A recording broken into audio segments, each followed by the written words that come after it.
Buenas tardes. En esta oportunidad, la doctora María Teresa Celada nos va a hablar de los derechos del niño, niña y adolescente. Es abogada, obtuvo una maestría en Derecho del Trabajo y Relaciones Laborales Internacionales, como así también una especialización en Gestión de la Seguridad Ciudadana.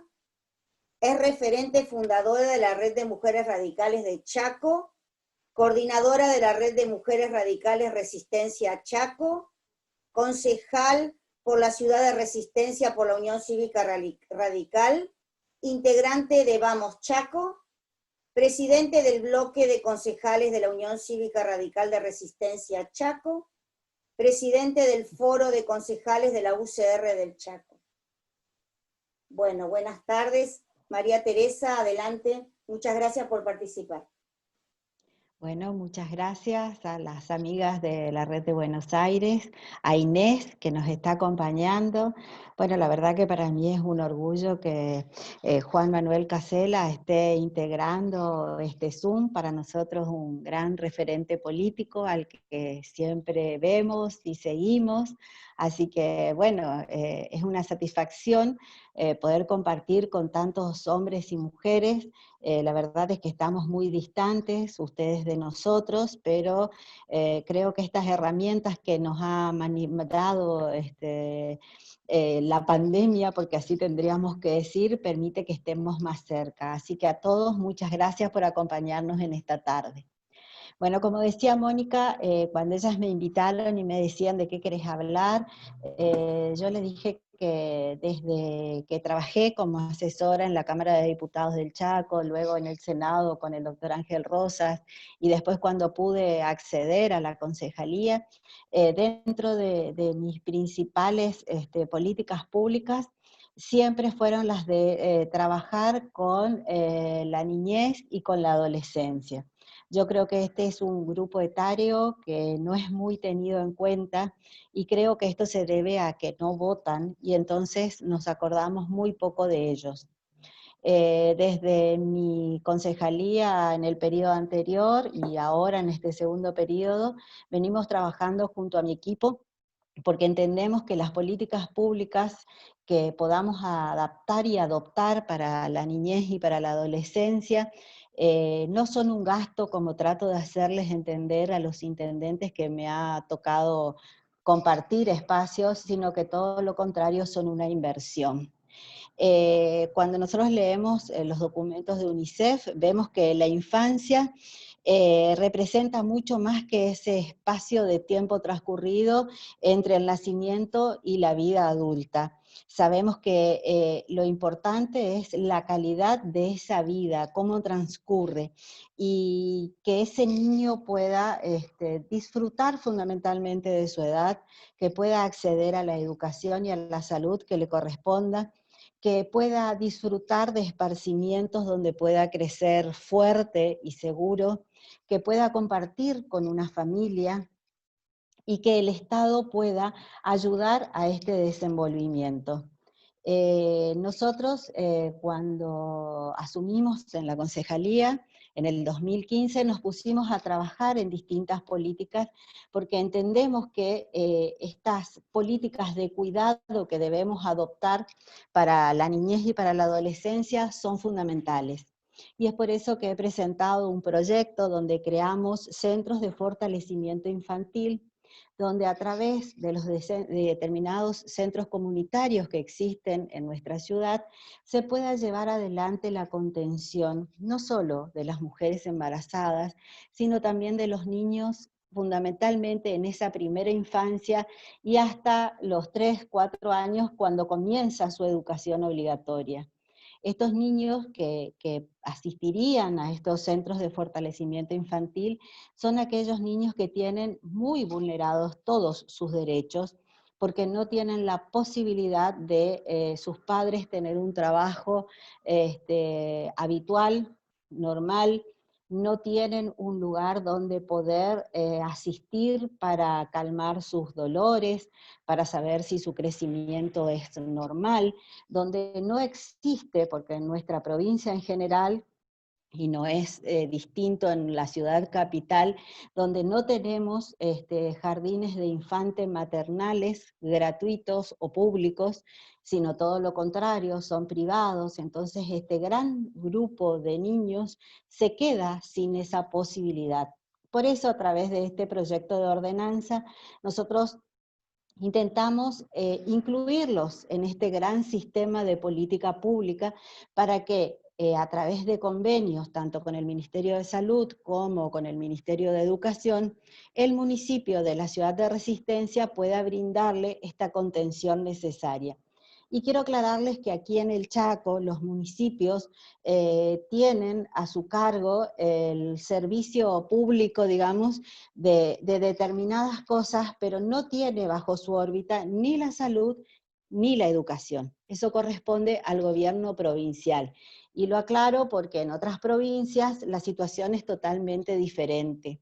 Por eso es que nosotros proponemos que el intendente realice convenios con estos ministerios de la provincia para poder brindar un sistema de control y de asistencia de estos niños, y cuando hablamos de control y asistencia hablamos respecto de la salud, desde el peso, la talla, la nutrición, el sistema de vacunación que se debe cumplir, y además poder contenerlos, prepararlos, incentivarlos en lo que a educación se refiere. Bueno, otras de las cuestiones principales que nosotros entendimos que teníamos que hacer era la de crear un sistema de promoción y protección integral de niñas, niños y adolescentes, y recurrimos y nos enmarcamos en nuestra ley provincial y en la ley 26.061, que es la ley nacional. Entonces, a partir de allí, se creó este sistema local de protección y de promoción de derechos, donde hay dos institutos, podríamos decir, perfectamente diferenciados. Uno es a través de la Subsecretaría de Desarrollo Humano e Inclusión, que es una subsecretaría que depende del intendente de la ciudad. A través de esta subsecretaría crear 8 sedes, que son las delegaciones municipales. ¿Para qué? Para que, por un lado, promuevan políticas públicas locales en defensa y en difusión de derechos, fundamentalmente de niñas, niños y adolescentes, y de acompañar espacios de participación, generando también estos espacios para las niñas y los niños. Y por otro lado, generar programas, planes, recursos, servicios, etcétera, disponibles para que estos niños, niñas y adolescentes puedan realmente insertarse en la sociedad. Y por otro lado, y esto lo hablamos después, la creación del Instituto del Defensor Municipal de Niñas, Niños y Adolescentes. Y con mucho orgullo puedo decir que está funcionando ya hace 1 año y medio. Somos hasta ahora la primera y única ciudad del país que cuenta con un defensor municipal que está desempeñando y trabajando muy bien su función y cumpliendo con los objetivos previstos en esta ordenanza. Este sistema local, como bien lo establece la norma, tiene que hacer el diagnóstico de cuál es la problemática vinculada con la infancia y la adolescencia en el ámbito de la ciudad de Resistencia. Tiene que encargarse de diseñar y de ejecutar políticas públicas locales, siempre reducido al ámbito de la ciudad. Por supuesto, receptar reclamos y denuncias, asesorar, orientar, atender fundamentalmente todas las situaciones de vulnerabilidad de derechos de niñas, niños y adolescentes que se puedan plantear, gestionar recursos para poder atender a esta problemática, difundir, porque es importante, aunque parezca mentira, estamos en el 2020 y necesitamos seguir difundiendo y haciendo conocer cuáles son los derechos de los niños, promover espacios de capacitación para todos los actores que trabajan en este sistema. Y cuando hablamos de este sistema, vemos que en el sistema no solamente están integrados por los funcionarios municipales que se tienen que hacer cargo, sino también y fundamentalmente por la sociedad en general y fundamentalmente por las familias.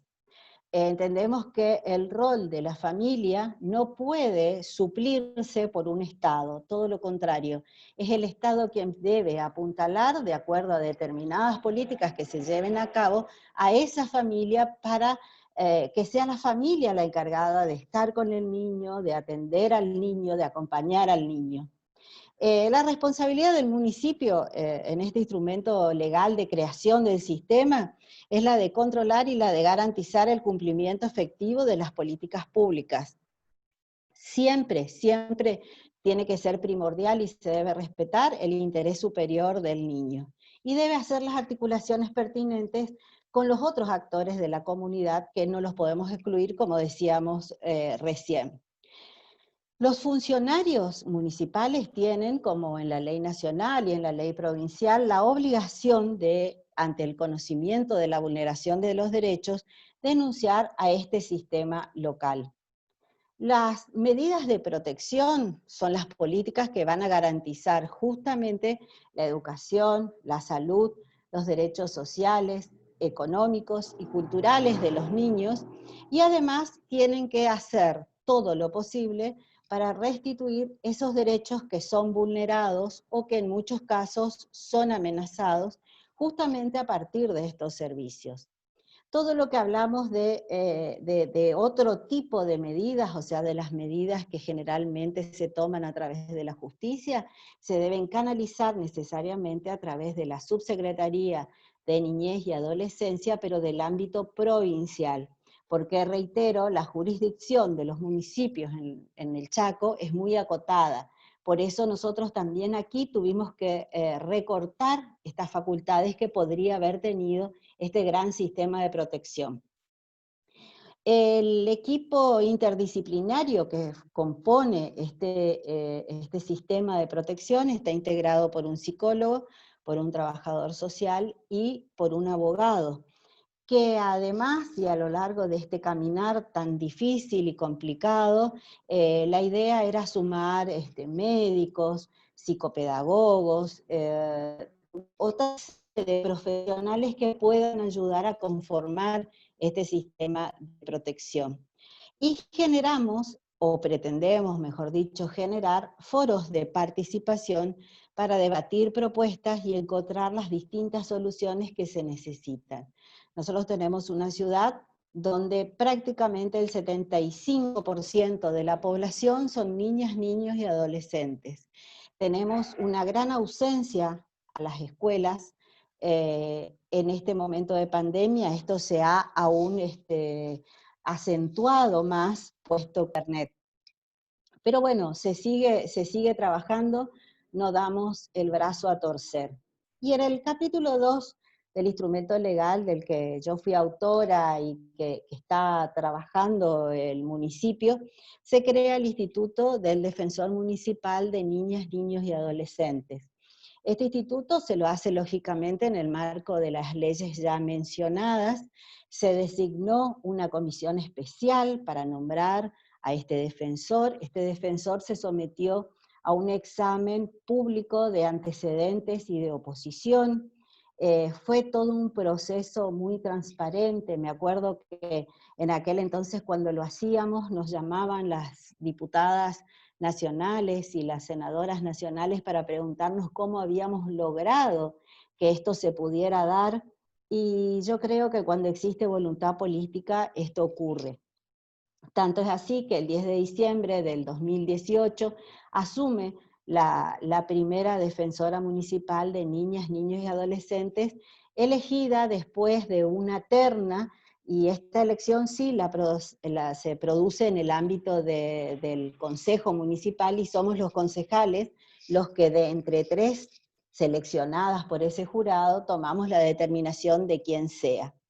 Tiene que tener este defensor, además de la ciudadanía argentina, acreditar domicilio en la ciudad de resistencia, tener más de 30 años de edad, acreditar idoneidad y antecedentes en la defensa de los derechos de los niños y de los adolescentes. Esto se demuestra claramente a través del examen que lleva adelante.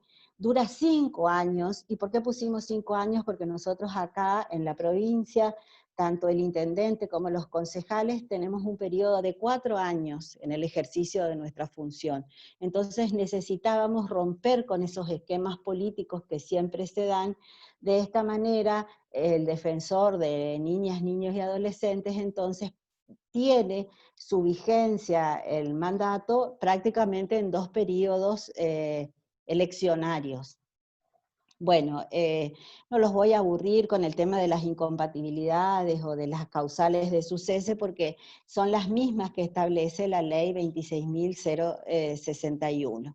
Lo que sí les quiero contar es que la Defensora Municipal de Niñas, Niños y Adolescentes se encarga, como la ordenanza misma lo indica, de difundir los principios tanto de la Constitución como de la Convención Internacional del Niño, como los principios de toda nuestra legislación respecto a este sistema de protección y a la defensa de los derechos, la de velar por el efectivo respeto a los derechos y a las garantías legales, de llevar adelante las supervisiones necesarias de todas aquellas instituciones relacionadas con niños y con adolescentes. Se está creando el registro de aquellos merenderos, comedores, guarderías. ¿Por qué? Porque la defensora tiene la facultad de poder ingresar a estos lugares para observar el tratamiento que reciben los niños y hacer las observaciones o denuncias correspondientes y fundamentalmente brindar un informe cada semestre al Consejo Municipal de cuál es el estado de situación de nuestra niñez en la ciudad de Resistencia. También tiene que realizar cualquier tipo de asesoramiento que requieran tanto las familias como los docentes y hasta los mismos niños en función de la vulneración de los derechos, o bien de otras cuestiones que por ahí no están los derechos vulnerados, pero sí están siendo amenazados, actúa de la misma manera. Coordina acciones, y esto es lo importante porque la actual defensora lo lleva adelante muy bien, con la provincia y con la nación para poder efectivamente que el sistema de protección integral se dé y llegue a los niños cuando más lo necesitan. Bueno, lógicamente gestionar fondos para llevar adelante su tarea, que esto es muy importante.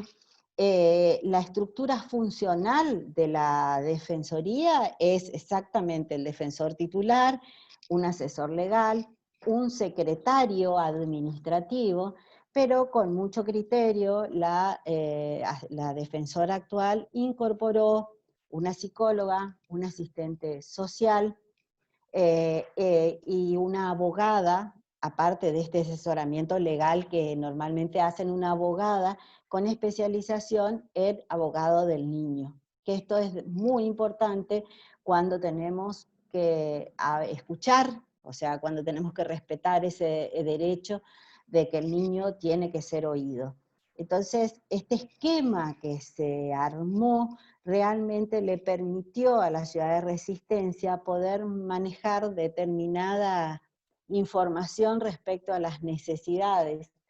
Bueno, ¿qué nos falta ahora? Justamente ahora nos falta, en base a esos informes, a ese relevamiento, bueno, cambiar mucho algunas políticas públicas que se están aplicando en pos del mejoramiento de los derechos de las niñas, niños y adolescentes en la ciudad de Resistencia. Reitero, es una temática que nos ocupa mucho, que nos preocupa demasiado, y es por eso que, bueno, que seguimos apuntando a la creación de estos institutos y fundamentalmente de esta política que tanto necesitamos. Y reitero que no son nuestro futuro los niños, sino que son nuestro presente, y es por eso que nosotros tenemos que actuar en consecuencia. Muchas gracias.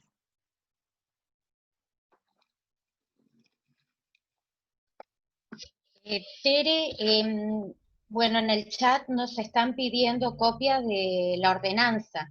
Si vos, Bien. por favor, después me la podés enviar, yo estoy tomando nota de quienes la estuvieron solicitando, si no se comunican a través de la Red de Mujeres Radicales de la Provincia de Buenos Aires, y se las hacemos llegar a todos los correligionarios, correligionarias que lo estén pidiendo, ¿sí? Y con muchísimo gusto. Bueno, gracias. Si les parece, continuamos con la disertación de María Teresa Flores, luego de Jackie, y al finalizar hacemos un debate, preguntas, si están todos de acuerdo, ¿sí? Bien. Bueno, entonces vamos a presentar a María Teresa Flores, que bueno, aprovecho para agradecerle que nos esté representando por la provincia de Buenos Aires, siempre es muy solícita cuando nosotros la convocamos, así que muchísimas gracias, es una mujer que nos enorgullece. Bueno, ella es abogada, egresada de la UBA, ha realizado una amplia actividad académica, tanto de grado como de posgrado, como profesora de Derecho Internacional Público y de Derechos Humanos en la UBA y en la Universidad de Lomas de Zamora y en la del Litoral. Fue experta de la denominada Subcomisión de Derechos Humanos en el ámbito de las Naciones Unidas y se desempeñó en la Cancillería como subdirectora general de Derechos Humanos durante el gobierno de Raúl Alfonsín. Acompañó también la gestión de Leandro Despuy en la Auditoría General de la Nación como secretaria de Actuaciones Colegiadas. Bueno, María Teresa en el ámbito partidario presidió el comité de su ciudad, de Lomas de Zamora, fue convencional, provincial y nacional en diversas oportunidades, y bueno, y nos representa muy bien en todas las oportunidades que las llamamos. Así que María Teresa, nuevamente muchas gracias y te cedo la palabra. Bueno, agradecer muy particularmente, en este caso a Adriana, las palabras muy cariñosas con las que me ha presentado. Pero antes de iniciar realmente la charla, quiero compartir con ustedes un especial dolor que hoy tenemos los radicales de Lomas de Zamora, porque hoy murió Marcelo Coleta, quien estaba presidiendo nuestro comité de distrito. Marcelo estaba enfermo desde hace bastante tiempo, pero bueno, esta situación tan particular de la pandemia nos impide también acompañar a su familia y a sus amigos más directos. Por lo tanto, estos foros, estos ámbitos, las redes son los espacios en los cuales uno puede hacer llegar las condolencias a su familia y a sus seres más queridos. Disculpen, pero no podía desde Lomas iniciar esta charla sin señalar que hoy el radicalismo está con esta enorme pena. Bueno, retomando entonces después de esto un agradecimiento especial a las fundaciones, tanto la Ricardo Rojas como la de Sergio Caracachov, con las cuales, bueno, son tantos años de historia y de trabajo, y bueno, y además la presencia de tantos años en la Fundación Ricardo Rojas haciendo tantas cosas, realmente pensamos cómo este ayornamiento de estos Zoom nos vuelve a incorporarnos. Y hoy me permite muy particularmente tener el especial honor de compartir este ámbito de mujeres radicales con la presencia de tantos correligionarios y amigos que también están en este ámbito, con mi tocaya, María Teresa, y con Jacqueline, que realmente nos muestran cómo el radicalismo y la mujer está presente a lo largo y a lo ancho de todo nuestro país. Yo les quería contar que cuando conversamos hace unos días con Adriana respecto de cuál sería la temática a abordar, yo no sé si un poco premonitoriamente le dije, mira, tal vez política y derechos de la mujer. Y realmente la actualidad me ha hecho muy a último momento trastocar todo lo que pensaba transmitir.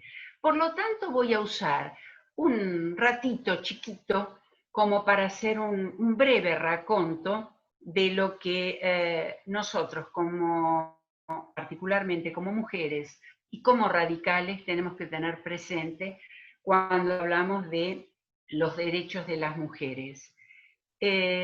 Plantearnos y plantarnos con un enorme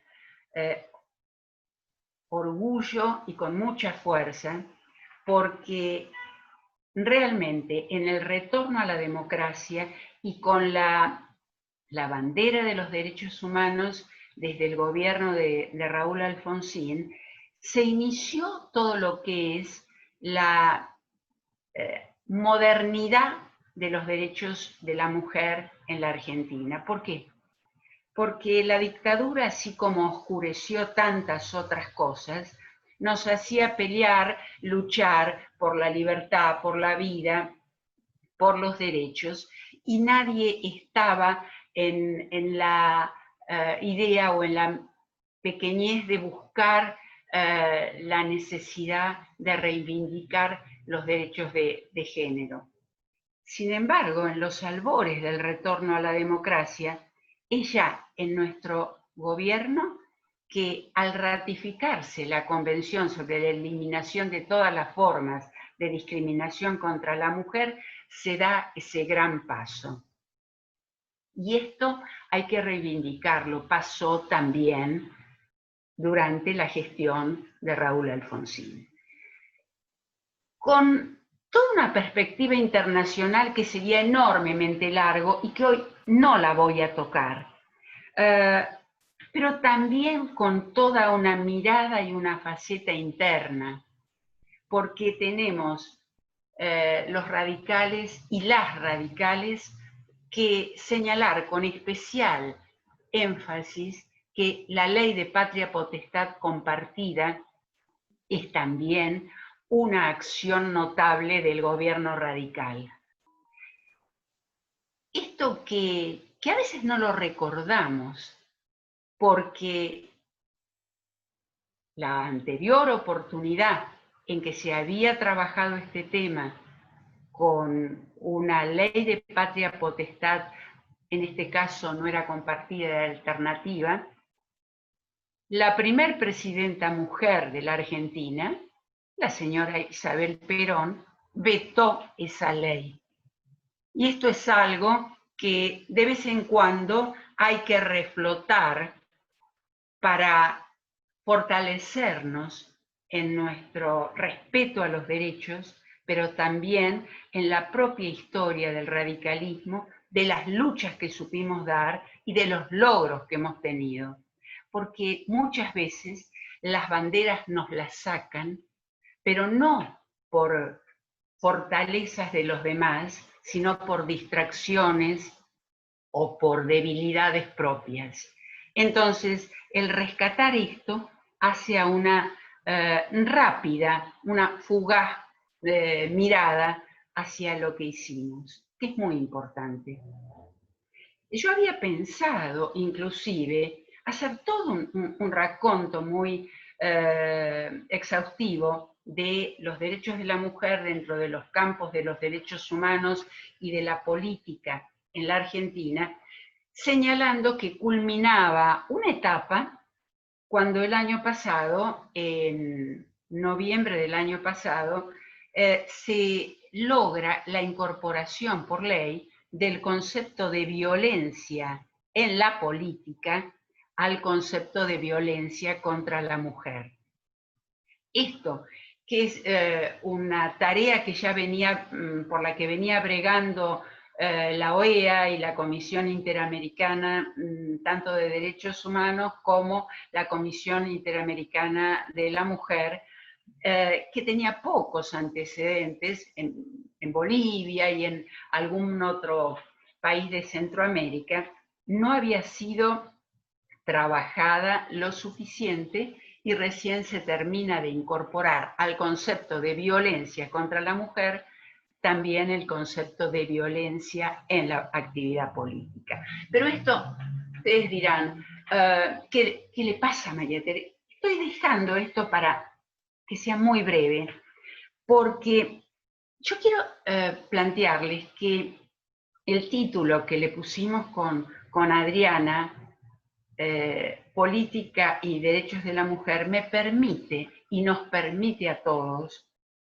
hacer una mirada particularmente política a la realidad que hoy vive nuestro país. Si yo hoy no les transmitiera lo que vengo sintiendo, lo que vengo pensando, lo que vengo discutiendo con algunos amigos y amigas, creo que no estaría siendo fiel a lo que representa participar en un foro de debate con radicales. Yo creo que las circunstancias políticas por las que estamos pasando nos llevan a que debemos hacer una reflexión justamente desde nuestra seguridad y nuestra postura de defensa de los derechos de la mujer. Hoy estamos en plena pandemia, con una cuarentena que se nos eterniza, con una enfermedad que nos ocupa y nos preocupa, con mortalidad, con toda la situación que la pandemia trae, pero además de eso, con una grave situación política. Y será tal vez la lectura de estos últimos días de tanto de un trabajo que me pareció muy interesante de un sociólogo e historiador francés, Pierre Rosanvallon, que habló en un reportaje muy interesante sobre los populismos actuales en todo el mundo y cómo desde la que él denomina democracia liberal, pero es la democracia de respeto a las instituciones, hay que luchar con inteligencia frente a esta situación que no solo está ocupando y preocupando nuestro país, sino en una rápida mirada está realmente, es una consideración propia, enfermando al mundo actual. Pero además de todo esto que nos haría pensar cómo trabajar con inteligencia frente a esto que es un surgimiento tan potente de estos populismos con diferentes vertientes en diferentes lugares del mundo, porque es populismo lo que está pasando en Hungría, que está rechazando ayuda que le puede dar la Unión Europea, porque la Unión Europea dice ayudamos con la sola condición de preservar los principios de la democracia que establece el Convenio de Europa. Y esto nos hace pensar, pero ¿en qué no es que nos parezcamos? Son diferentes, es un populismo diferente el de Boris Johnson en Gran Bretaña, pero sin embargo abroqueló y finalizó haciendo la última etapa del Brexit. Y así podríamos ir señalando, es un populismo lo que está pasando con Donald Trump en Estados Unidos, que hoy nos plantea sorpresivamente que bueno, que tal vez haya que suspender las elecciones en Estados Unidos. En fin, situaciones que obviamente, seguramente, el propio sistema institucional protegerá a la gran institución de las elecciones en Estados Unidos. Pero digo, estos son diferencias. Pero en nuestro país, esta reiteración de los problemas que nos llevan a cada día dar un paso hacia atrás en lo institucional, en lo de la vigencia de las instituciones democráticas nos debe, creo yo, ocupar y preocupar a los radicales y a las mujeres radicales también, obviamente. Entonces digo, no podemos soslayar que cuando estamos pensando en los derechos, tenemos que realmente convocarnos a pensar con inteligencia cómo trabajamos sobre nosotros mismos, sobre nuestro partido, sobre la sociedad, frente a situaciones tan complejas como las que se nos presentan frente a una pandemia que nos tiene encerrados o semi-encerrados en nuestras casas, donde los parlamentarios que en nuestra concepción clara de democracia liberal, tradicional, debieran ser quienes ejercen y defiendan la representación que les ha sido delegada, se encuentran muchas veces colocados en sentido real, mudos, porque alguien toca un botoncito. No es lo mismo el debate que se puede dar presencialmente en órganos legislativos con las problemáticas que aquejan a nuestro país. Y sin embargo, ahí estamos, con un problema que se va agudizando. Frente a esto, nos encontramos con que, lejos de mantenerse lo que se había planteado en un primer momento, que era el de trabajar exclusivamente mientras durara la pandemia en las políticas y las medidas que debieran ser necesarias de aplicarse durante esta etapa, se están planteando reformas que tocan fundamentalmente a lo que costó tanto de volver a vertebrar, como es el sistema de la democracia con el sistema tradicional de pesos y contrapesos entre los poderes y las distintas instituciones. Frente a algo que nos aqueja, como puede ser la lentitud de la justicia, el prevaricato por el que podrían ser acusados algunos miembros del Poder Judicial, se intenta en esta situación tan particular introducir una reforma judicial que nos enteramos frente a la presentación que hace el presidente de la República en un relativamente breve discurso, que está enfocado a aumentar los jueces federales en el ámbito penal, haciendo un mix con el penal económico de los federales, y de esa manera subrogar y darle un año o dos de subrogación con un sistema que habrá que analizar. Y todo esto presentado junto con una denominada comisión de especialistas que insólitamente está integrado por una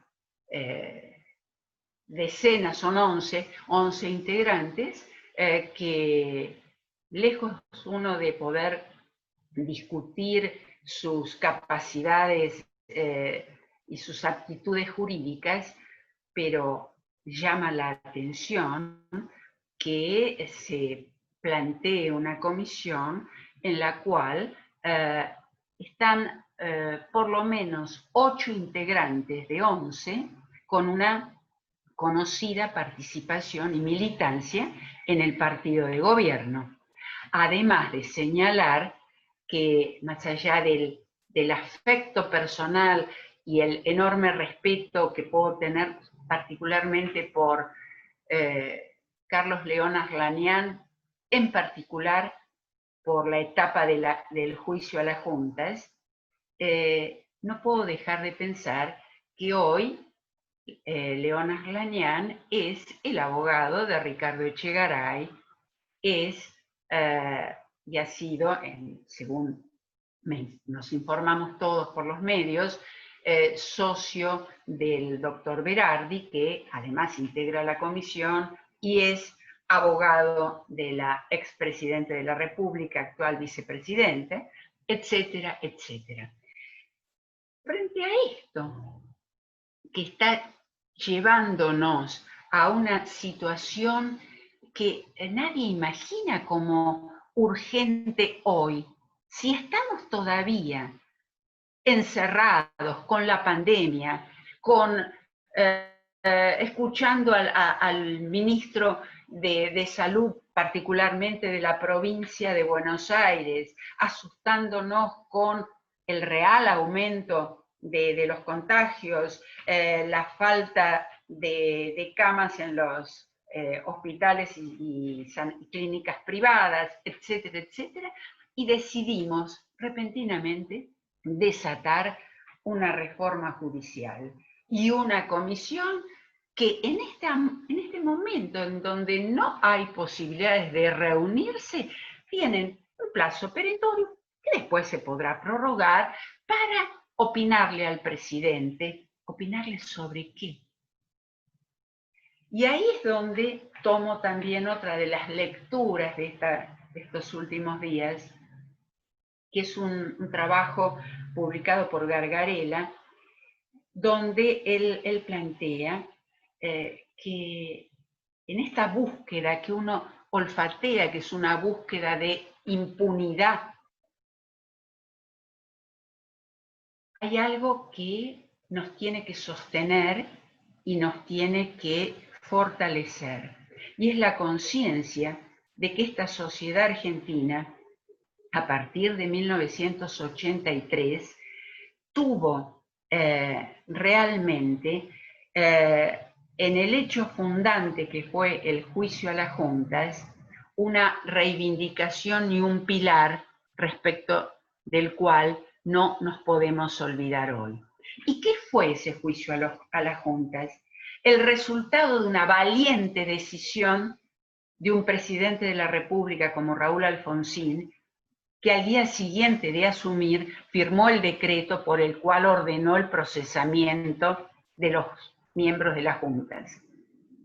Este hecho inédito, lamentablemente, no es recordado con la fuerza con que sí se recuerda el fallo y se recuerda esa actuación memorable de Julio Estracera.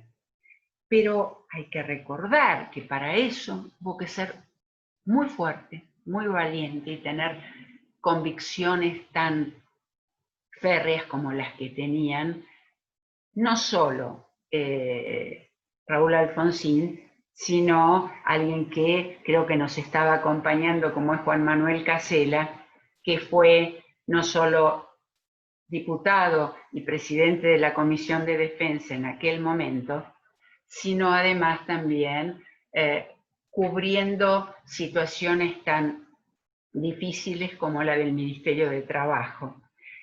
Pero digo, con esa valentía que tuvimos y con esos proyectos claros, es que logramos realmente ser la bisagra que cambió la historia de la Argentina. Entonces digo, hoy que estamos acá, que estamos convocados en este ámbito, no solo quería que reflexionáramos sobre la importancia de defender los derechos de la mujer, sobre los cuales ojalá tengamos muchos más encuentros para seguir reforzando e insistiendo, porque es mucho lo que hay que caminar todavía, sino que reflexionemos como radicales y como ciudadanos de este país. Tenemos que estar alertas y tenemos que construir, porque los populismos no solo van a ser derrotados porque los señalemos como tales, sino que van a ser derrotados con propuestas, con ideas, y en una situación tan compleja como la que pasamos, que tenemos este proyecto de reforma judicial, pero simultáneamente una moratoria fiscal que está permitiendo por primera vez en la historia de las distintas moratorias que ha tenido nuestro país, que los quebrados puedan incorporarse a la moratoria. Esto también tiene nombre y apellido. Es permitir que quienes usaron impuestos que estaban cobrando por la retención que se efectúa cuando se vende combustibles y que no los usaron, señor Cristóbal López y sus juicios, puedan incorporarse a esta moratoria y santificarse, porque su deuda pasará a ser pagada en cómodas cuotas mensuales y consecutivas.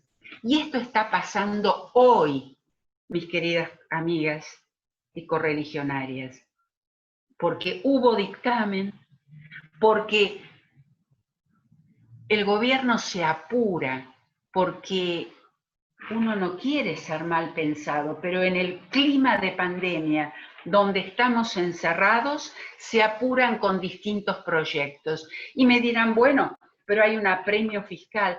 No, porque el texto está planteando que esta moratoria va a entrar en vigor 60 o 90 días después que termine la pandemia. Entonces, ¿qué apuro hay en hacerla ahora y no haber permitido que la oposición analizara e introdujera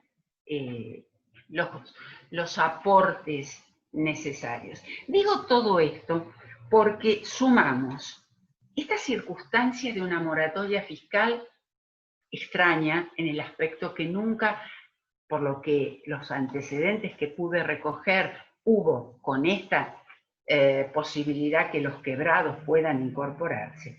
Una reforma judicial que repentinamente se transforma en un país que está agotado, en una sociedad que está pensando cómo come, cómo vive, se transformaron en problemas fundamentales y nosotros tenemos, creo, que como mujeres y como partido, desarrollar la idea de que en estos ámbitos, ya que hoy no podemos tener la actividad presencial, empecemos a trabajar sobre planes, sobre propuestas, así como mi tocaya chaqueña nos relataba su propuesta, su trabajo sobre el tema de los niños y adolescentes. Trabajar, redactar, pensar propuestas que hagan que el radicalismo esté parado, no solo como un opositor, sino como un opositor con propuestas, con ideas.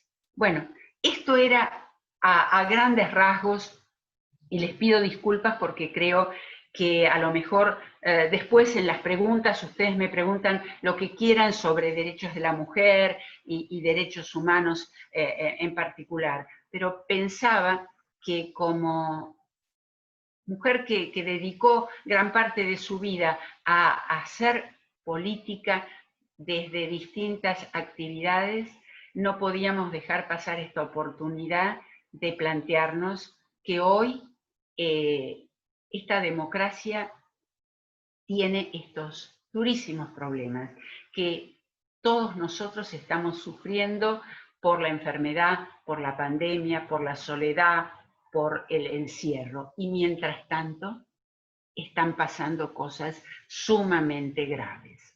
A eso las quería y los quería convocar, a que como radicales empecemos también a trabajar sobre estas cuestiones. Muchísimas gracias.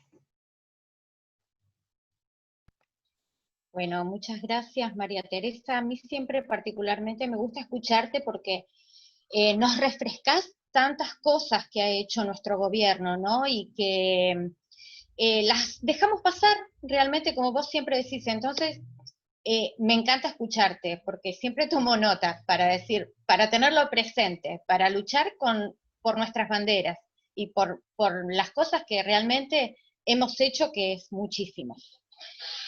Bueno, vamos a seguir con Jacqueline, y luego de esta disertación damos paso a las preguntas. Bueno, Jacqueline Caminoa, gracias por sumarte. Jacqueline es licenciada en turismo, es docente también, ocupó cargos como concejal en su localidad, en Lago Puelo, presidió el Consejo Deliberante, fue senadora suplente por su provincia, fue diputada provincial.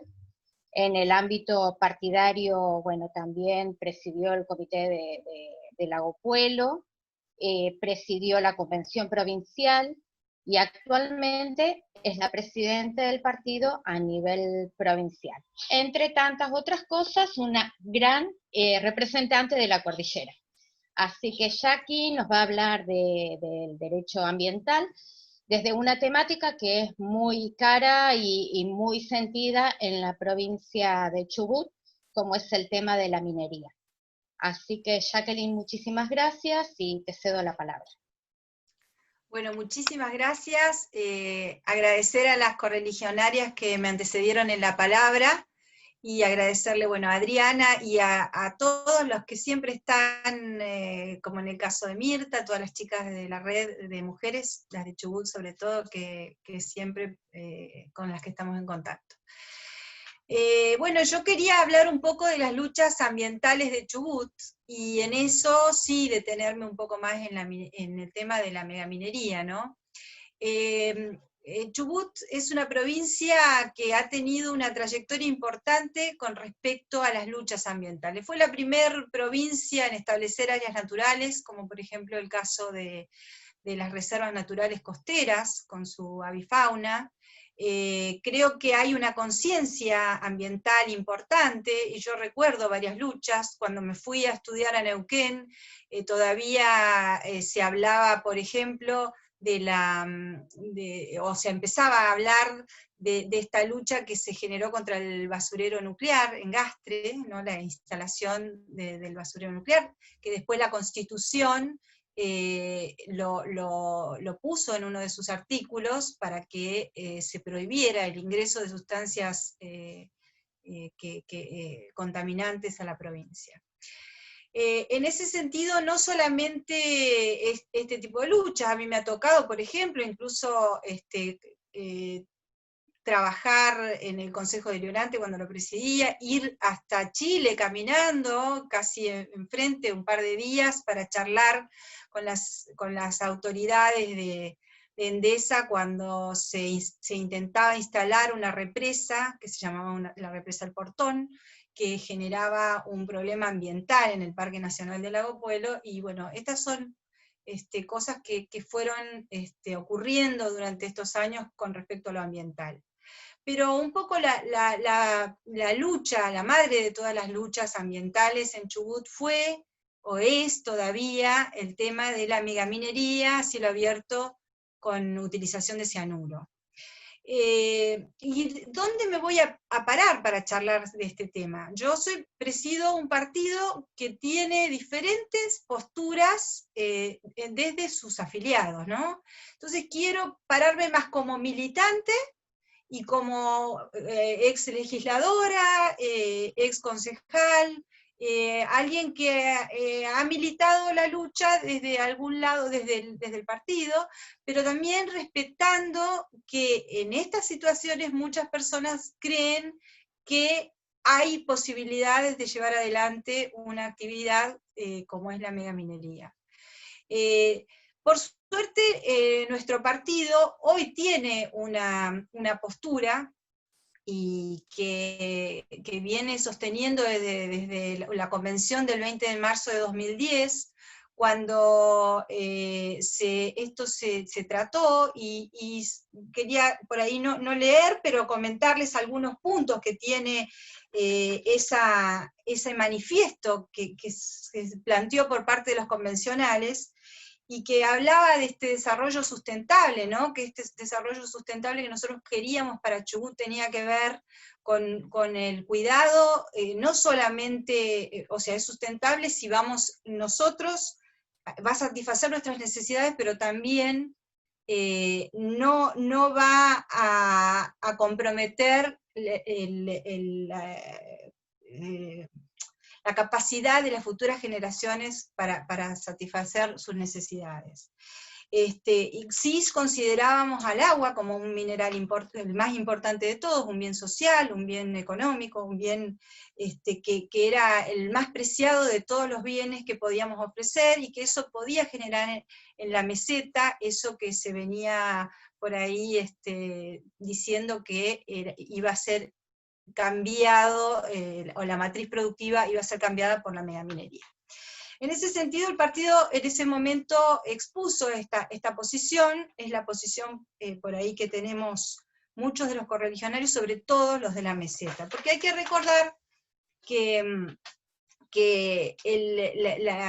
esta forma de extracción de la minería metalífera, ¿no? Se lleva un concentrado de minerales y se termina pagando por uno solo de ellos, en el caso de Chubut un 2%. Entonces eso hizo que durante mucho tiempo hubieran, se peleara en distintos ámbitos para evitar estas cuestiones. Yo quiero hacer un poco de historia, porque me parece que la historia un poco cuenta de cómo vino la situación de esta lucha ambiental en Chubut. En el 2002, cuando se empezó a hablar de este tema, la cordillera enseguida se puso en alerta. Yo presidía, no era todavía presidente, sino fue en un periodo anterior, el Consejo Deliberante de Lago Puelo era vicepresidente, pero ya venían las elecciones en el 2003. En ese momento, Epuyén y Lago Puelo sancionaron las primeras ordenanzas que tenían que ver con evitar que la minera se instale en esos lugares, y que un poco venían movidos por lo que estaba pasando en Esquel. En Esquel, en 2003, hubo un plebiscito muy importante, que yo creo que la mayoría de ustedes deben recordar, en donde el 81% de la población se resistió a que se instalara en la localidad la Meridian Gold, que venía por el oro, y venía con una explotación a cielo abierto y con uso de cianuro. El pueblo de Esquel dio, en ese sentido, un ejemplo al resto, y como nosotros decimos, en el momento en que ese plebiscito se dio, quedó, vamos a decirlo como lo podemos decir acá, se alambró la cordillera, quedó como asegurada, porque tuvieron que venir leyes posteriores que por lo menos suspendían cualquier avance de las mineras en el área cordillerana. En ese sentido, nuestro gobierno tuvo grandes conflictos. El gobernador era radical, era Cacho Lizurume, un gobernador que había trabajado mucho, sin embargo esto terminó de comprometer su futura reelección. Antes de abandonar un poco, o de tocarnos, que nos perder el gobierno, salió la ley 5001. Esta ley, que todavía está vigente, por lo menos en su artículo 1, prohíbe la utilización, no la minería, sino la utilización de la técnica de cielo abierto y la utilización de cianuro. Esto nos genera un paraguas en Chubut que por lo menos tiene que ser muy debatido si alguien quiere venir por esta cuestión. En ese momento, el artículo 2 planteaba que debían, o que había un plazo de 120 días para realizar una zonificación de la provincia y ver dónde se iba a poder explotar o dónde no el tema de la minería. Eso fue casi mediados, fines de 2003, perdemos las elecciones y llega Das Neves. Das Neves llega también trae consigo mucha suerte, porque en ese momento comienza la suba del petróleo, comienza la devaluación, hace que empezaran unos ingresos fantásticos en la provincia, que tenía que ver con bueno, la devaluación de lo que quedaba de las regalías petroleras, iba para cubrir muchísimas de las cosas que se podían hacer, ¿no? Hubo obra pública, por supuesto, en esto mucha corrupción, que se descubrió muchos años después, pero que calmó el tema de la cuestión de la megaminería, porque el petróleo era el centro de todas las miradas en Chubut.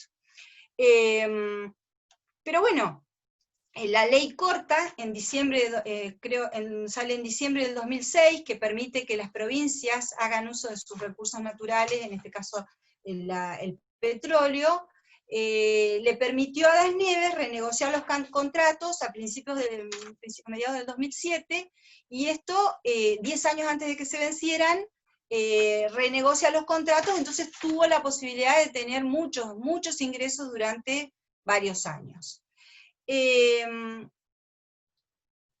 Pasó la minería a un segundo plano durante todo este tiempo porque los recursos eran muchos. El barril que Maestro o que Lisurumi habían tenido a 8 a 11 dólares, como está hoy, en ese momento pasó a tener llegó a tocar los 130 dólares, o sea, más la devaluación había generado un ingreso fenomenal para Chubut.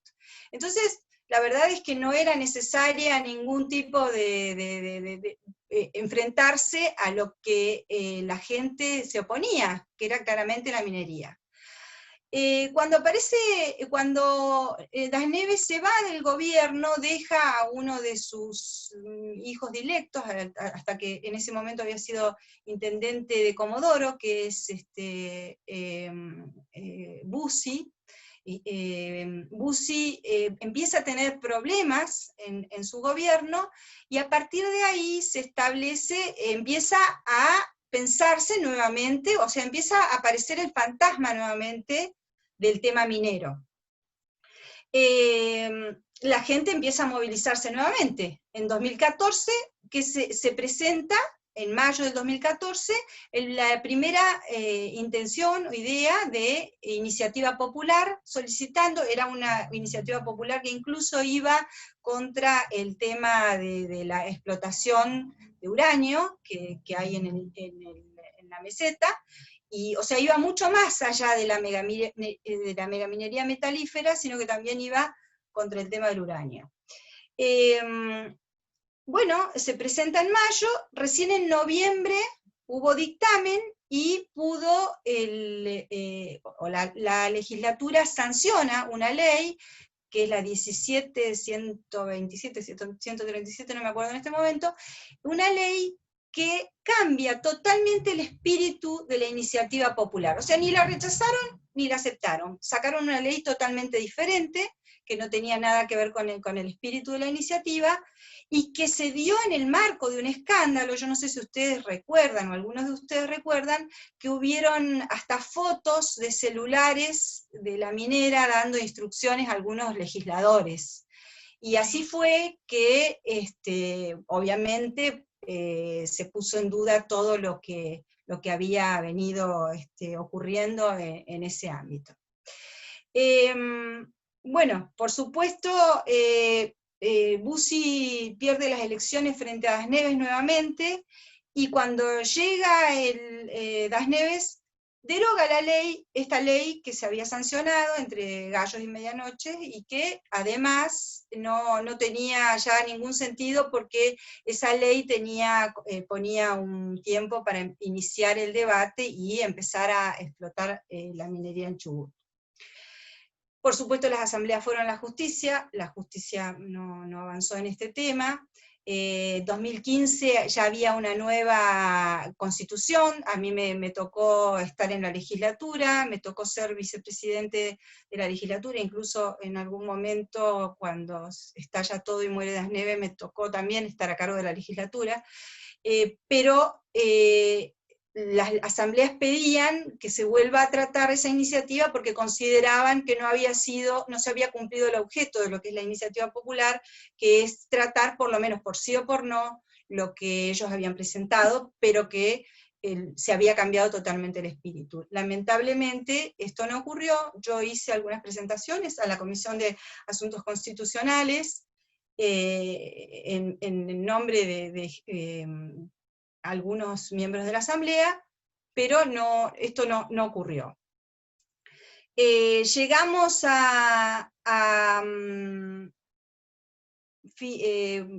ahora están en un nuevo camino, una nueva iniciativa popular, las asambleas están en busca de eso, y bueno, yo lo que quería cerrar comentando es que me ha tocado también, desde mi lugar de legisladora, charlar con muchos de los que representaban en ese momento, Aranguren o Meilán, que era en ese momento quien tenía a cargo el tema minero, que planteaban que bueno, debía avanzarse. Lo que nosotros por ahí entendemos, que no están dadas las condiciones, pero no solamente por la cuestión ambiental, que es la más importante, porque si uno se pone a pensar, solo el 2% de las regalías volverían a la provincia, la megaminería tiene en su desarrollo, afecta sobre todo la cuestión de, ni hablar de los ecosistemas, el tema del agua,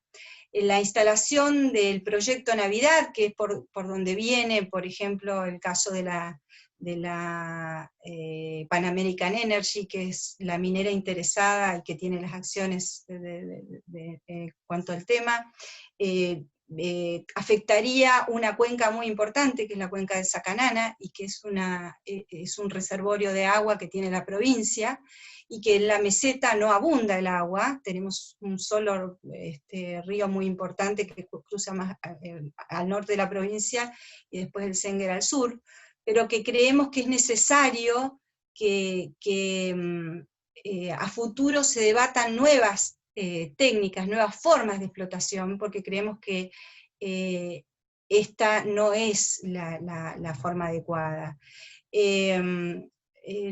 Nada, yo quería comentarles más o menos esto que me habían dicho de hablar. Yo de derecho no puedo hablar porque no soy abogada, no puedo hablar de derecho, pero sí un poco contar lo que fue la historia hasta hoy de las luchas y del derecho o de las leyes que fueron surgiendo, así también como las leyes y ordenanzas en los distintos lugares. Así que bueno, me parece que quiero solamente agradecer y espero haber sido clara. Muchas gracias. Bueno, muchas gracias, Jacqueline. Bueno, Luis, vos que por ahí podés ver quién pide la palabra. Yo solamente estoy leyendo que Mónica Hablando solicita la palabra, pero no sé si tenés a alguien más. Adriana, si me permitís, porque Casela tiene otro Zoom partidario dentro de un ratito y se quiere despedir. Si le damos la palabra para que salude y en nombre de las fundaciones. Sí, cómo no.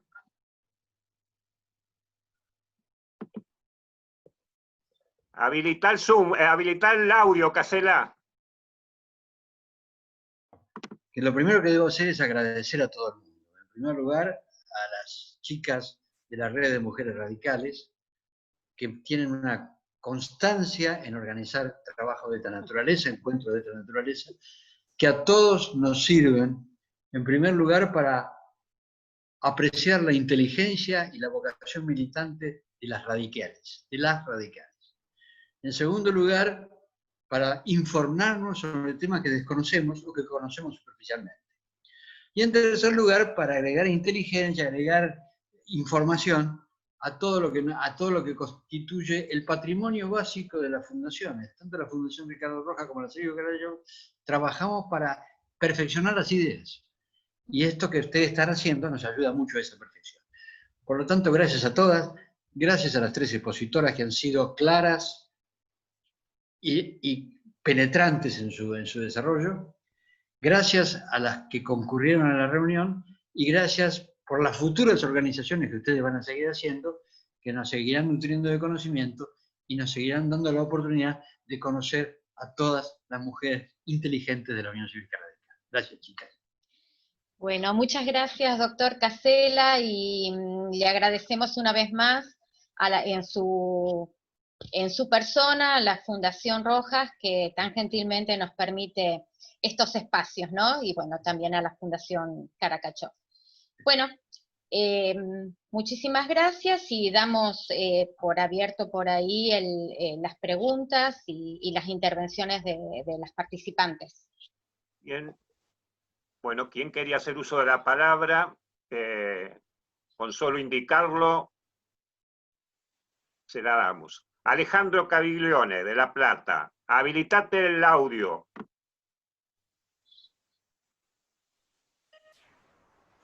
Ahí estamos, ¿ahí me escuchan? Bueno, un brevísimo recuerdo. Allá por marzo de 1983, la dictadura ya en retirada después del desastre de Malvinas, que muchos comentan que apuraron la toma de Malvinas a partir de la movilización de la CGT de Ubaldini y la fuga, en la que todavía influía mucho mi amigo Freddy Storani el 30 de marzo del 82, que fue un desastre, cuando mataron a Gregorio Flores, que hubo corridas, tiros, gases. Yo no fui, yo estaba en la secundaria, fue mi hermano ahí, qué sé yo. Dicen que eso apuró la toma de Malvinas del 2 de abril, que en el balcón con Galtieri estaba todo el arco político argentino, pero hubo uno que no fue. Uno que advirtió que era una locura total, que era Raúl Ricardo Alfonsín. Después de que pasa la guerra de Malvinas y cuando vuelven los pibes de la guerra y los vemos en la manera en la que vuelven, acá en La Plata, en la plaza que está en calle 19, entre 51 y 53, se hizo una plaza donde estaba el Regimiento 7 de Infantería, que viajó entero a Malvinas, y de los 1000 y pico de pibes volvieron 150. Quedó el portón y el paredón donde paró el colectivo que traía a los chicos de Malvinas, y yo creo que eso fue un cambio fenomenal. A partir de ahí el acto de ferro de Raúl, y bueno, la sensación que todos teníamos de que qué bueno, qué cerca que íbamos a estar, qué susto que le íbamos a pegar al peronismo, hasta que fue lo del 30 de octubre, que fue maravilloso. Lo primero que hizo Raúl fue decretar, mejor dicho, derogar el decreto de autoamnistía de los militares. Hay que recordar siempre que el Partido Justicialista, que Ítalo Argentino Luder, decía que el decreto de autoamnistía de los militares no podía ser derogado. Y por ejemplo, Luder lo apoyó el Partido Comunista Argentino en esa elección. Y todo el arco de la izquierda y todos los que están ahora, y salvo algún otro de los que se sumó al kirchnerismo desde el Partido Intransigente, desde el grupo de Oscar Allende, como por ejemplo de acá de La Plata, Marcelo Bellotti y esa gente, el resto del arco político argentino decía que la ley de autoamnistía no podía ser derogada. Lo otro que hizo Raúl, además de derogar la autoamnistía, fue decretar el juicio. ¿Por qué? Porque lo que no podía suceder era que el enorme sector político de la Argentina, que decía que la autoamnistía no podía ser derogada, participara luego del juicio a las juntas militares y del trabajo de investigación de la CONADEP, que la CONADEP es otro gran hallazgo de Raúl. Porque si decían que la ley no podía ser derogada y no tenían ninguna intención de juzgar a los militares, tampoco podían participar en la investigación de lo que había sucedido. Eso por un lado. Por otro lado, lo otro que creo que nosotros tenemos que trabajar y remarcar permanentemente son dos cuestiones. Raúl no solo sancionó la ley de divorcio, yo creo que está repleto de tipos que movilizaban contradicción, familia y propiedad, que sacaron la imagen de la Virgen de Luján desde Luján y la trajeron acá a Plaza de Mayo, y que se persignaban y que rezaban y qué sé yo, y que una vez aprobada la ley, sin que nadie se entere, en secreto, armaron su expediente, lo presentaron en tribunales y se divorciaron, ¿no? Pero bueno, en el momento estaban en otra cosa. Sumado a eso, la ley de patria potestad compartida. Yo creo que la secuencia con la que tiene que comprometerse el radicalismo progresista, el radicalismo auténtico, los que de alguna manera nos sentimos, si se quiere, herederos o seguidores, o nos referenciamos en esa línea política histórica, es con la ley del aborto. Y les voy a decir por qué. Nosotros tenemos un enorme hueco generacional. Al radicalismo le falta militancia de tipos de supónganse, entre 35 y 50 años.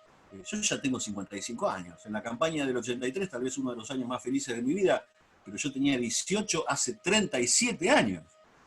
Y hoy una de las cosas que más, las dos cosas que más motivan a los pibes, a la juventud, y especialmente a los pibes nuestros que militan en la juventud radical y en la franja morada, son dos cuestiones. Por un lado, el tema de la marihuana libre, de la utilización medicinal de la marihuana, de investigar por ese lado, de buscar por esa cuestión. Obviamente que lo único. Después nosotros tenemos que combatir férreamente el narcotráfico, porque en la Argentina el narcotráfico es una de las fuentes de sustentación económica del populismo, del peronismo, del aparato político peronista, con Duhalde, con Menem, con Rucauf, con Cristina, con Axel, con Scioli, con el que se nos ocurra. O sea que debemos ir por ese lado, por la legalización de la marihuana, porque además le estaremos pegando un golpe muy duro al narcotráfico. Y por otro lado tenemos que bancar a los pibes en su pelea por la ley del aborto, en la que no tenemos que mezclar cuestiones personales, ni religiosas, ni culturales, ni nada que se le parezca, porque yo hago siempre la misma asociación que hago con la cuestión de la ley del divorcio. Debe estar lleno de tipos que van a rezar los domingos a la mañana, pero que cuando tienen el problemita en la casa, juntan el dinero, porque tienen el dinero, para ir por izquierda a una clínica a hacer el aborto a la nena de la familia, pero se lo siguen prohibiendo al pobre tipo, a la pobre piba, marginal de un barrio que no tiene un mango, que no tiene posibilidades, y que o se banca la situación o termina en una clínica clandestina haciendo un desastre y provocando tragedias aún mayores. Bueno, quería agregar eso porque me parece que son temas que tienen que estar en la agenda de todos. Yo digo de todos, no me sale decir todos, no me sale decir con X, discúlpenme, pero bueno, pero sí tengo ese sentimiento, ¿no? Digamos, yo soy de Florentina Gómez Miranda, yo soy de María Teresa Morini, yo soy uno de todos nosotros. Gracias, eso quería hacer mi participación. Bueno, Alejandro, el que pegó un golpe acá en el Zoom sos vos, proponiendo unos temas que francamente ameritan una reunión más extensa y larga seguramente.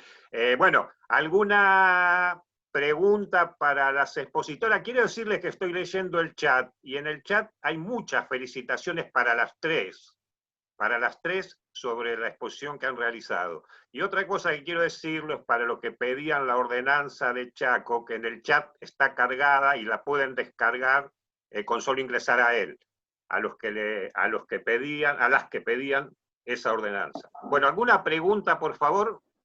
Y tratemos de ser concretos, porque si no, se nos va pasando el tiempo.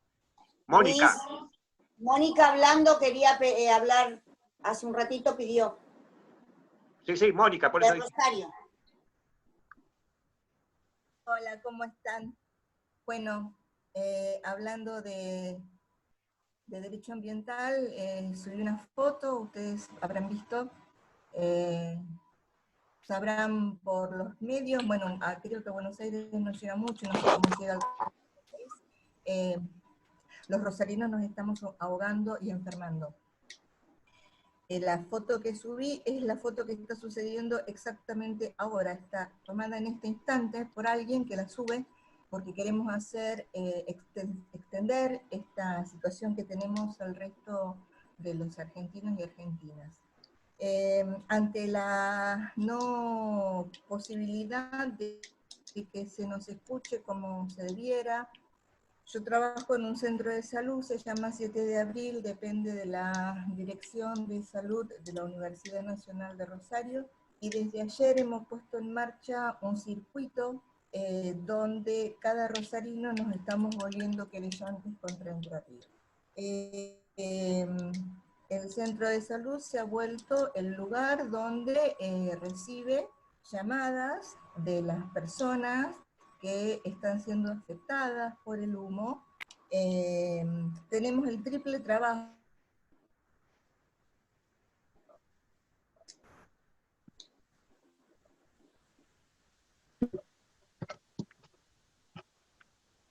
Se le cortó. Se cortó, sí, se cortó. Bueno, Mónica, tenés problema con el audio, Mónica. Tenés apagado el micrófono.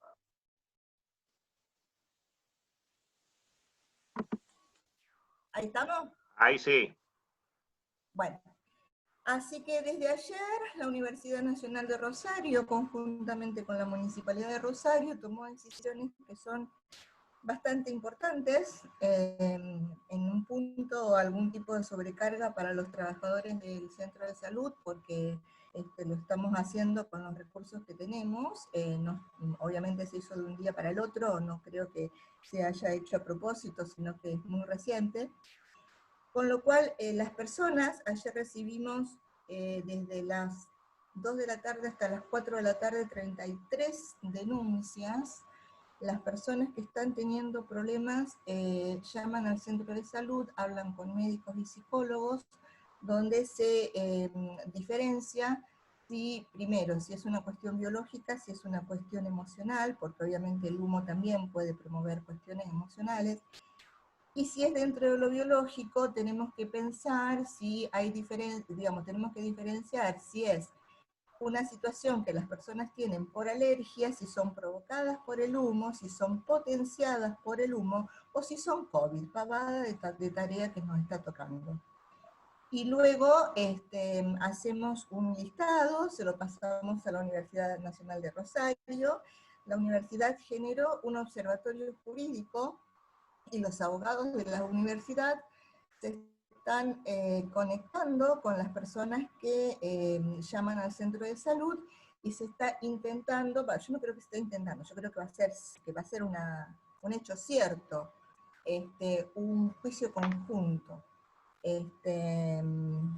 Así que me parecía que, como hablamos de los derechos ambientales, me parece que esta es una cuestión que resulta en algún punto inédita quizás, ¿no?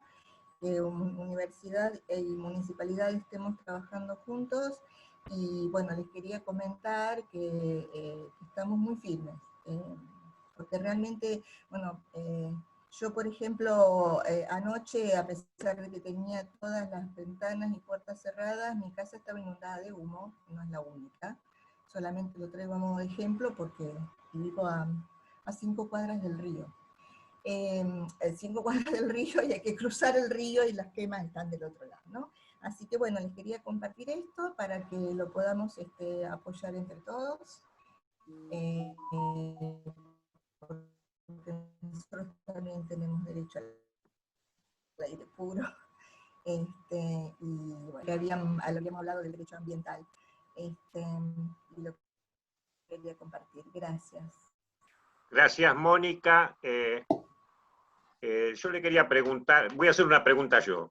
Le quería preguntar a Jacqueline, ¿cuántos son los proyectos de megaminería que hay en la provincia latentes? En realidad hay cateos mineros, pero los más preocupantes en general son el proyecto Navidad, que es un proyecto que está,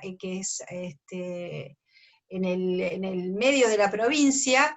Es un proyecto que habla, por ejemplo, de explotación de plata, dicen que es uno de los reservorios más grandes de plata del continente, pero que cuando sacan el concentrado de minerales, pagan por un solo mineral y se llevan varios más, porque ese es el problema de la megaminería, que realmente las asambleas, no quiero usar ese término, pero hablan de saqueo, pero la verdad es que cuando se llevan un mineral y pagan por uno solo, no le deja a la provincia lo que le tendría que dejar. Por ejemplo, un 2% de regalías, más un 1,5% de desarrollo a las comunidades aledañas, es lo que ha comprometido la Pan American Energy a la provincia. Eso serían unos 14 millones de dólares al año, cuando el petróleo deja, no sé, en épocas normales, 200, 300, 400, el año pasado creo que fueron 300 y algo, 400. Entonces, creemos que bueno, obviamente lo primero sí es la cuestión ambiental, pero también buscar en algunos casos algún tipo de técnicas que generen, técnicas más amigables que puedan ir, digamos, de la mano con un desarrollo sustentable y que en el futuro no dejen solo un territorio arrasado y gente sin trabajo, porque, por ejemplo, en el caso el proyecto de Navidad, dicho por la propia empresa, son 17 años de explotación, y eso quiere decir que no sería un proyecto tampoco a largo plazo. Yo veo, sin ánimo de meterme en otras provincias, veo lo que está pasando, cómo han avanzado sobre el patrimonio cultural en Santa Cruz, por ejemplo, las mineras, que cerca del río Pinturas. Y estas cosas son las que, una vez instaladas, ya es muy difícil controlar. Este gobierno hace años que ya no puede controlar más nada. Me refiero al gobierno de Chubut, que se ha avanzado, la corrupción avanzó de una forma desmedida, ¿no? Así que bueno, un poco eso.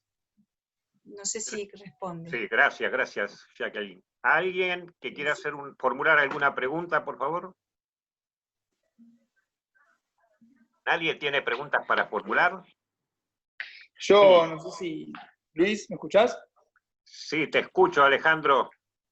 Mauro. Ah, Mauro, perdona. No, dale, Mauro. ¿Cómo le va? Bueno, primero quiero pedirles disculpas, enormes disculpas. Yo soy quien debería estar moderando. Por otro lado, quiero felicitar. Logré ingresar de alguna manera, escuché la primera disertante avanzada, pero las felicito a las tres. Además, quiero felicitar a quienes organizaron la actividad por dos cosas. Primero, por el contenido de la actividad, y además porque generalmente uno de nuestra parte, cuando realiza una actividad, de repente surge el reclamo de que uno no incorpora a una mujer y dice, tienen razón. En este caso, ustedes no solo que ejercen su reclamo pertinente, sino que además dan el ejemplo, en este caso incorporando un hombre, ¿no? Y por último, no pude ver, estoy con el celular, no puedo ver quién está moderando el nombre, pero bueno, lo hizo mejor que yo, así que resultó mejor. Bueno, quería terminar pidiendo disculpas y muchas gracias. Las felicito por la actividad. Gracias, Mauro. Bueno, Luis nos está ayudando desde la fundación y fuimos presentando a las expositoras, pero agradecemos siempre el acompañamiento que nos hacen. Luis, Carlos Moreno, algo... Sí, dice Carlos que no Moreno tiene cámara, pero puede hablar de todos modos. Hola, sí, buenas tardes. Te escuchamos. Hola. Habilítenme. Hola. Te escuchamos. Te escuchamos,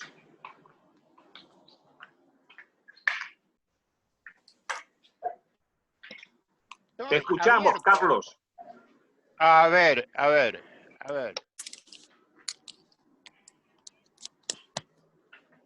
Estoy abierto. Ahora cerraste, Carlos.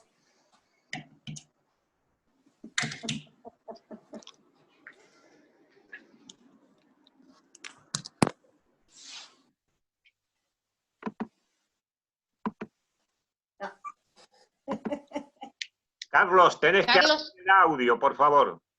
Ahí está. Sí, no sé qué pasaba, lo tenía abierto. Hola, ¿me escuchan? Sí. Sí, te escuchamos. Bueno, no, quería... Le digo, tengo mucho trabajo hecho en el campo del ambientalismo, no solo en Chubut, sino en el país y en el mundo. Le puedo asegurar que en el mundo. Y bueno, yo le estaba transmitiendo a Jacqueline algunas preguntas. La conozco la conozco y me conoce desde hace mucho tiempo. Pero sobre todo aclararle algunos temas. Mi pregunta primera, me interesaba saber si, de alguna forma, qué pasa con esa famosa ley 24051 que está en trámite de derogación. y me preocupa, ¿no? Preocupa, y cuál era la posición. Pero amén de esto, aclararle el tema de la megaminería. Ahora no. No, una hora y pico. Hola. Te escuchamos.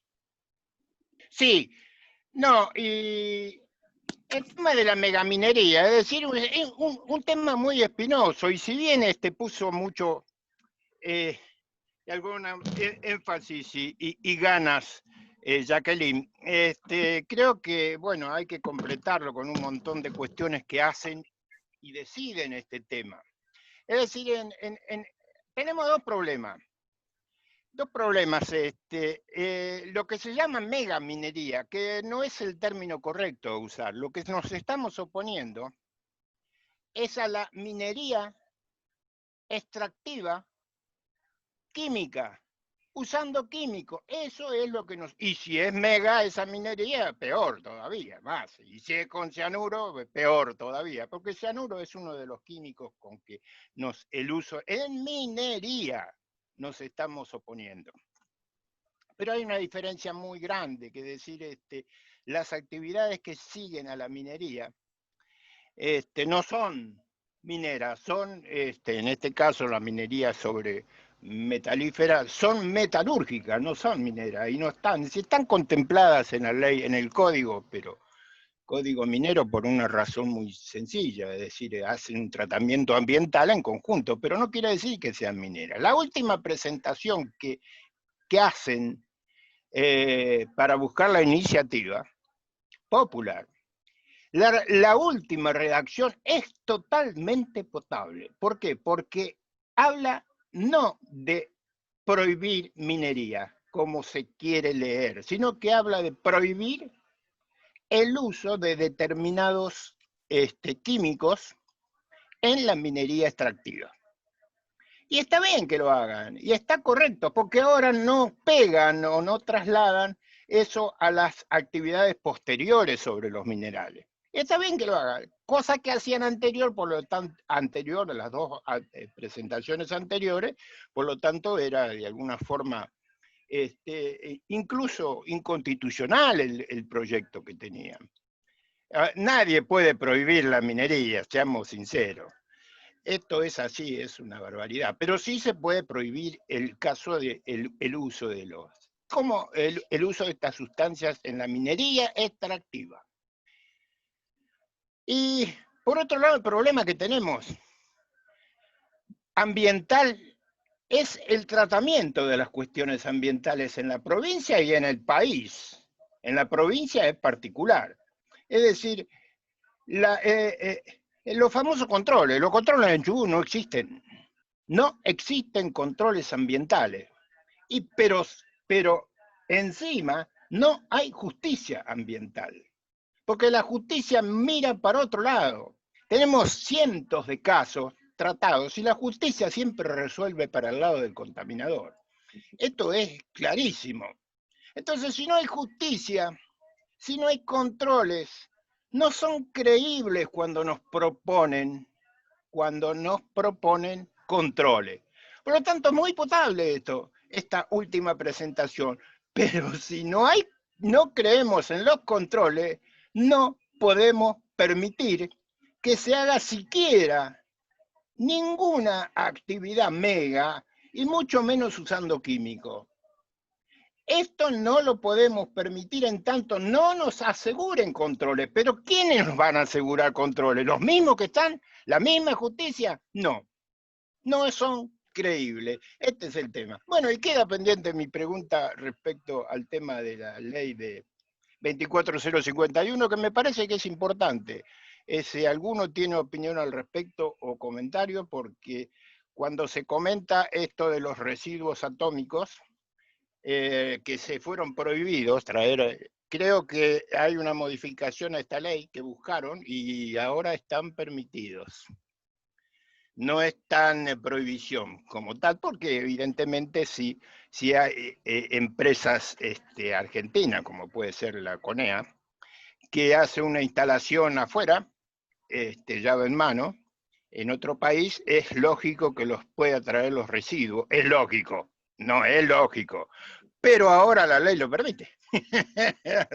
Bueno, gracias por la... Gracias por su aporte, Carlos, y le pasamos la palabra a Jacqueline. No sé si quiere hacer algún comentario sobre la intervención. Comentar que Carlos es una persona que lucha mucho por el tema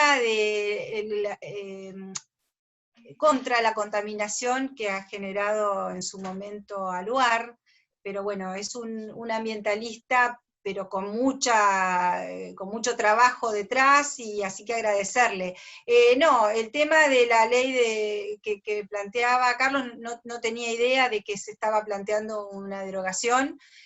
Nosotros igualmente en la Constitución chubutense está consignado el tema de el no ingreso de residuos a la provincia de residuos nucleares. Y nada, eso quería, y agradecerle a Carlos, porque sé que es cierto esto de que se han planteado muchas veces inconstitucionalidades con las presentaciones de la Asamblea que tienen que ver con que prohibir la minería no se puede, porque incluso también está consignado en nuestra Constitución, pero sí determinadas técnicas que impactan en el medio ambiente. Y le vuelvo a dar la razón en que en Chubut prácticamente los controles son nulos y no pueden controlar ni los basurales a cielo abierto. Gracias. Gracias, Jacqueline. Si me permiten, María Teresa, una pequeña mirada desde el punto de vista de los derechos humanos sobre el tema este que se está tratando del medio ambiente. ¿Podés hacernos alguna reflexión? Habilita el audio. No, como somos dos María Teresas, me quedé a ver a cuál. Ah, no, a vos te preguntaba, María Teresa. No, sí, desde ya. Inclusive, si yo no me hubiera quedado, les diría que en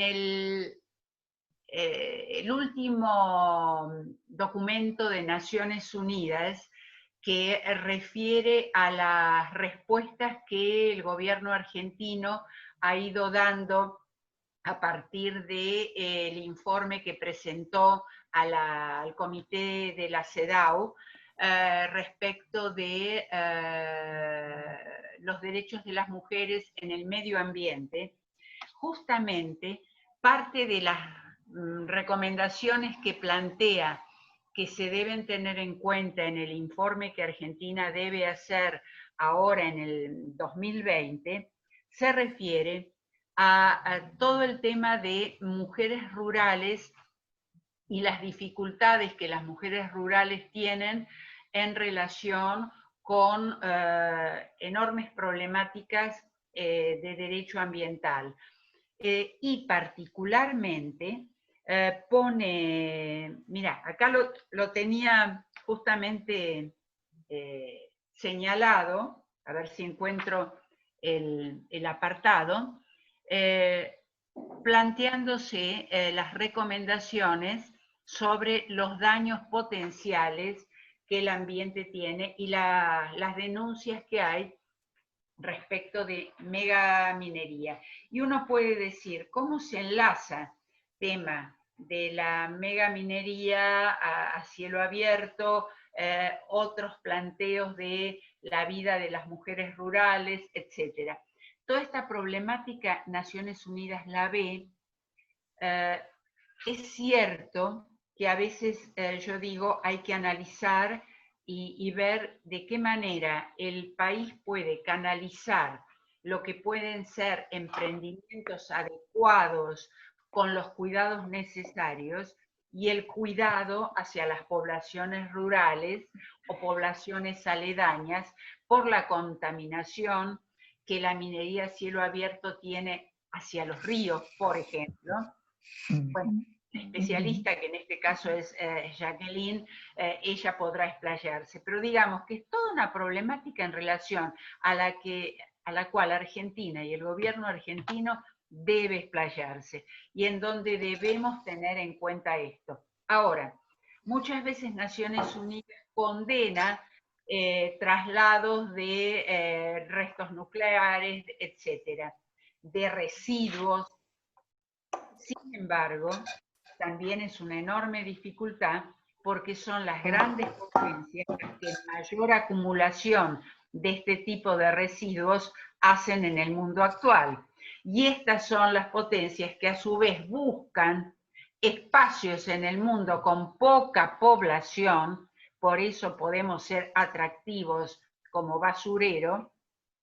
¿Por qué? Porque se buscan espacios con escasa población para poder ser receptorios de estos residuos que hoy el mundo no tiene una enorme posibilidad de guardarlos. En otras zonas se ha intentado hundirlos y así es como también hay denuncias respecto de la contaminación de los fondos marinos. Es una problemática que ya hay que convocar, no alguien como yo que se refiere en general a la problemática de los derechos humanos respecto de los tratados, etcétera, sino ya a especialistas en el derecho ambiental. Pero estas son grandes problemáticas que tal vez en otro momento podemos llegar a abordar con alguien que lo vive tan de cerca como ha sido Jacqueline, con tanta claridad lo expuso, de manera que hay mucho, pero lo que señalo es esto, que justamente en el informe está planteado la preocupación que hay respecto de la protección, en el caso, como es un informe al Comité de los Derechos de la Mujer en espacios rurales por las contaminaciones. Gracias, María Teresa. Y bueno, Adriana González quiere hacerle una pregunta a Celada. Adriana, tenés el uso de la palabra, así que habilita el micrófono y hacer la pregunta que querías hacer. Gracias, correligionario bonaerense. No, ¿cómo andás? Bien. Tanto tiempo. No, mira, específicamente le quiero hacer esta pregunta a Teresa. Yo participo, soy voluntaria en un hogar de niñas y adolescentes en la provincia de Buenos Aires. No leí tu resolución, pero quería ver si... No encargamos algo, hijo, qué sé yo. ¿Dónde? ¿Cuándo? ¿Quién? Araceli, tenés abierto el micrófono.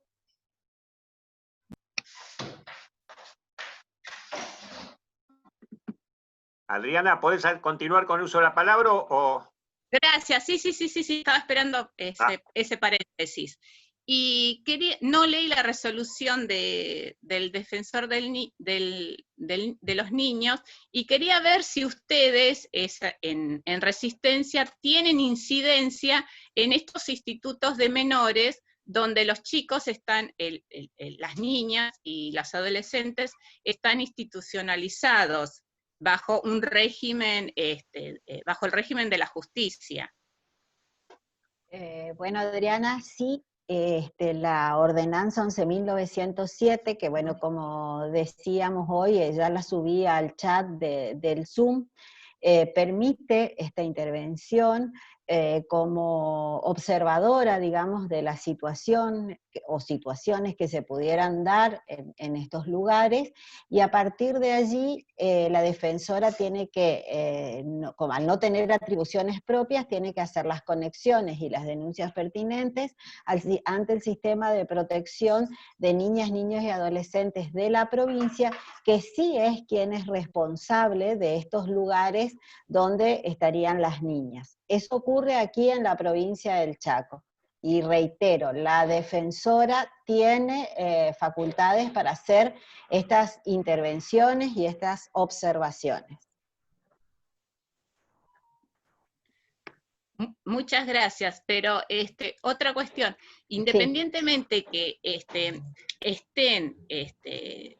para defender los derechos de las niñas y de las adolescentes, muchas veces yo que recién ahora soy una principiante en colaborar en este hogar de niñas y adolescentes que están en situación judicial, muchas veces estos hogares también tienen una desprotección, no hay un acompañamiento estatal para estas profesionales que en este momento no están cobrando, por ejemplo, pero bueno, es un caso más Además de estar acompañando a las niñas y a los adolescentes, también a estas instituciones que cobijan, que hacen un trabajo muy importante y tienen desprotección, entre comillas, del Estado. Eso era mi mayor preocupación. Bueno, en realidad el Estado es quien debe asumir la responsabilidad que le corresponde y en este caso la defensora podrá hacer las denuncias pertinentes a los organismos que correspondan y hasta podrá dar intervención al sistema de protección integral a nivel nacional.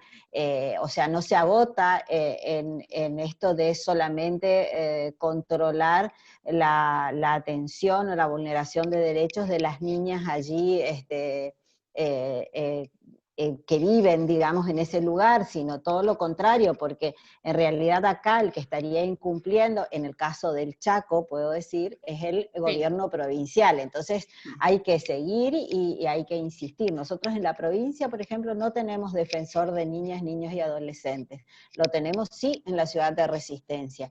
Y esta defensora también puede recurrir de manera inmediata y obligatoria ante la Defensora Nacional de Niñas, Niños y Adolescentes, que por suerte ya la tenemos designada. O sea que acá sería, hay que concatenar, digamos, cada una de las actividades para que la solución a esas niñas llegue efectivamente y que la vulneración de derechos se suspenda de manera inmediata.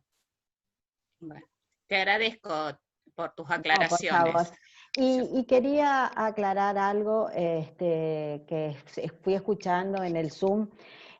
Hablamos de los derechos humanos en general, violentados, perjudicados, y de los derechos ambientales en particular.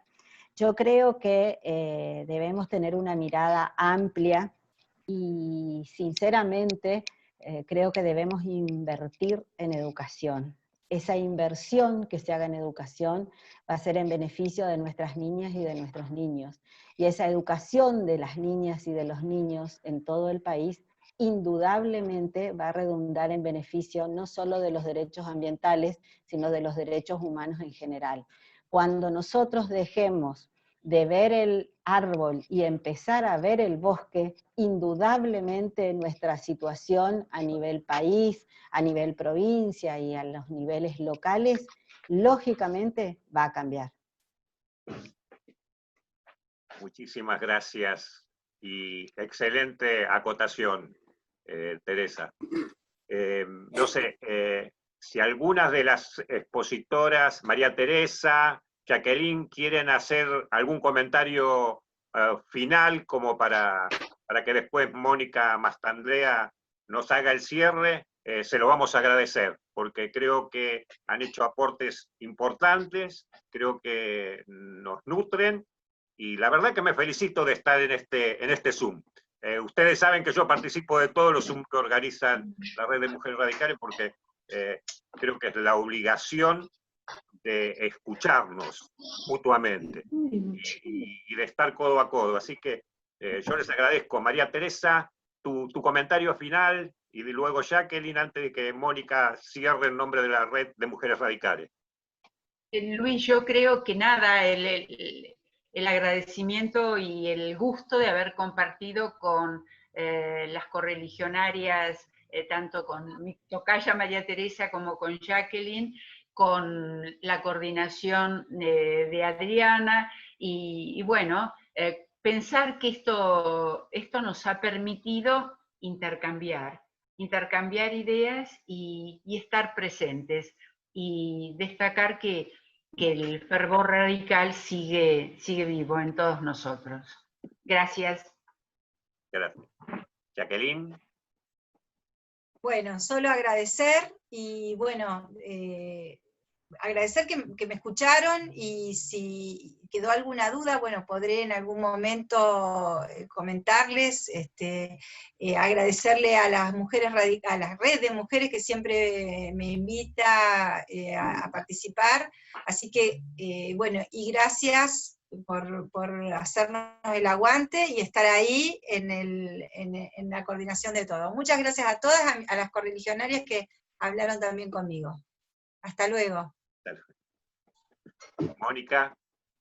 Bueno, Como representante de la Red Nacional de Mujeres Radicales, representando a la provincia de Buenos Aires, quería felicitarnos a todas por este Zoom por primera vez federal, eso es muy importante para todas, que se hayan escuchado todas las voces, las del norte, las del centro, las del sur, es importantísimo, y que vean que las mujeres radicales estamos en todos lados, y que somos importantes en todos lados, y que estamos luchando en todos los rincones de nuestro querido país.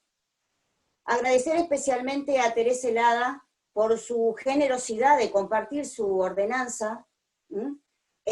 Nosotras en la red nos formamos para eso, generalmente compartimos todo lo que hacemos, y si alguien necesita, una provincia necesita algo y otro la tiene, somos solidarias, y nos pasamos todo lo que vamos haciendo, así que muchísimas gracias por tu generosidad de siempre, Tere. A María Teresa Flores, un agradecimiento profundo, porque es un orgullo siempre escucharla, siempre aprendemos mucho de ella.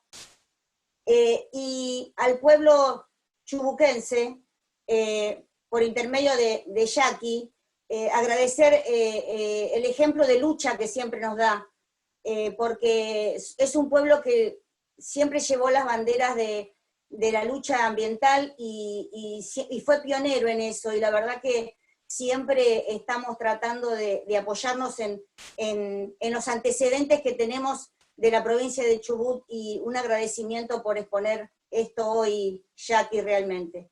Y esperemos que no sea la primera vez que las mujeres nos hacemos oír a nivel nacional.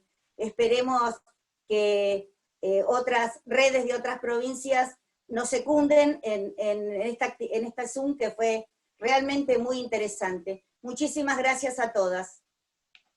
Y por supuesto, perdón, disculpen, por supuesto, la colaboración y la participación de los caballeros también fue muy importante en este Zoom. Muchas gracias. Gracias a todos. Bueno, nos vamos despidiendo ya. Hasta el próximo encuentro.